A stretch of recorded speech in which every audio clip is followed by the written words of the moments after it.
Barasat medical কলেজে morgue কাণ্ডে নতুন মোড় নিয়েছে। দুর্ঘটনায় মৃত প্রীতম ঘোষের চোখ উধাও হওয়ার অভিযোগ ঘিরে যখন তদন্ত চলছে, ঠিক সেই সময় সামনে এলো আরো এক মানবিক দিক। মুখ্যমন্ত্রীর নির্দেশে মৃতের মা চাকরি পেয়েছেন ঠিকই, কিন্তু মৃত যুবক প্রীতমের স্ত্রী কেয়া ঘোষ অভিযোগ করেন সম্পূর্ণ উপেক্ষিত রয়ে গেছেন তিনি এবং তাদের 19 দিনের নবজাতক। তার অভিযোগ, মুখ্যমন্ত্রীর কাছে পরিবারের পরিস্থিতি সম্পর্কে ভুল তথ্য পৌঁছানো হয়েছে, ফলে যে সহায়তা প্রকৃতপক্ষে সবচেয়ে প্রয়োজন ছিল প্রীতমের স্ত্রী ও শিশুর, তা মেলেনি। অসহায় কেয়া ঘোষ বৃহস্পতিবার প্রশাসন ও মুখ্যমন্ত্রীর কাছে কাতর আবেদন করেন শিশুর ভবিষ্যৎ এবং তার জীবনের দায়িত্ব যেন দ্রুত নেওয়া হয়।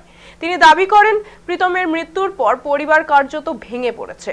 চোখ চুরির ঘটনায় যেমন ন্যায়ের দাবি জানানো হচ্ছে, তেমনি অসহায় পরিবারকেও সুরক্ষা দেওয়া জরুরি। প্রশাসন যদি সত্যিই পাশে দাঁড়ায়, তাহলে এই সংকট কাটিয়ে ওঠা সম্ভব বলেও জানান কেয়া। এদিকে বারাসাত মেডিকেল কলেজ ইতিমধ্যেই তদন্ত কমিটি গঠন করেছে। ভিডিওগ্রাফি সহ পুনরায় ময়না তদন্তের প্রস্তুতি চলছে। মৃতের চোখ উধাও হওয়ার রহস্যের সঙ্গে সঙ্গে উঠে আসছে পরিবারের আর্থসামাজিক নিরাপত্তার প্রশ্ন। পুরো ঘটনার দিকে এখন নজর রাজ্যবাসীর। বাপ যে মোবাইলে বাচ্চাকে নিয়ে ফটো ছেড়েছে, সেইটা হাত রেখে ওই জায়গায় ফটো ছেড়েছে, ফটো ছাড়া সেটা হচ্ছে ওর হচ্ছে যে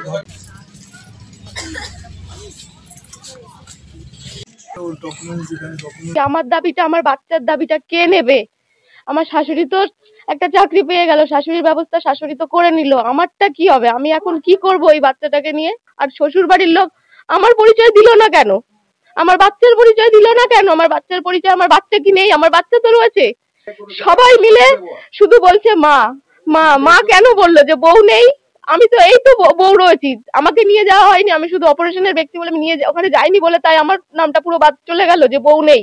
যখন মুখ্যমন্ত্রী বললো বউ, ওরা বলছে বউ কাজ করতে পারবে। আমি ভিডিওটা দেখেছি, দেখে বলছে না, বউ কাজ করতে পারবে না। কেন? বউ কি বেকার? বউ কি পড়ে রয়েছে বাড়িতে পা হাত পা ভেঙে? ওরা বলছে, সান্ত্বনা দিচ্ছে, আমি সব ঠিক করে দেবো, আমি সব ঠিক। আমার ননদ, বাড়ির শাশুড়ি সবাই বলেছে তোর ব্যবস্থা করে দেবো, তোর ব্যবস্থা হবে, তোর ব্যবস্থা হবে।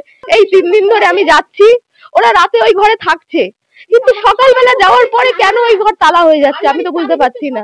আলমারির চাবিটা পর্যন্ত আমাকে দিচ্ছে না, সব ওখানে আটকানো রয়েছে।